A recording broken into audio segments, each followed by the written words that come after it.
വിഷമം വരുമ്പോ കരയാറുണ്ടോ? എങ്ങനെ കരയല്ലേ? ഞാൻ കരഞ്ഞിട്ടുണ്ടെങ്കിൽ എന്താ മോശല്ലേ എന്നൊക്കെ വിചാരിച്ച ആ കരച്ചില്ല നമ്മൾ അങ്ങ് അടക്കി വെക്കാറുണ്ട്. ഈ കുഞ്ഞു കുട്ടികളെ നിങ്ങൾ കണ്ടിട്ടില്ലേ? അവർക്ക് വിഷമം വരുന്ന സമയത്ത് അവരെന്താ ചെയ്യുക? അവരേങ്ങി കരയും. ഈ ഏങ്ങി കരയുന്നത് നമ്മുടെ ബോഡിയുടെ റിയാക്ഷൻ ആണ്. ആ റിയാക്ട് ചെയ്യുന്ന സംഭവത്തിനെയാണ് നമ്മൾ അടക്കി വെക്കുന്നത്, അല്ലെ?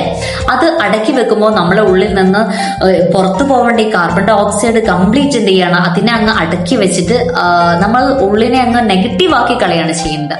ഒരു കയറ്റം കയറിക്കൊണ്ടിരിക്കുന്ന വണ്ടീന്റെ ബാക്കിൽ പുകക്കുഴൽ അങ്ങ് അടച്ചു വെച്ച് കഴിഞ്ഞാൽ ഉണ്ടാവുന്ന ഒരു അവസ്ഥയാണ് ഈ വിഷമം വരുമ്പോൾ നമ്മൾ നമ്മുടെ സങ്കടത്തെ ആ ഏങ്ങിക്കരച്ചിലിനെ പുറത്തേക്ക് വിടാതെ ഉള്ളിൽ ഒതുക്കുമ്പോൾ ഉണ്ടാകുന്നത്.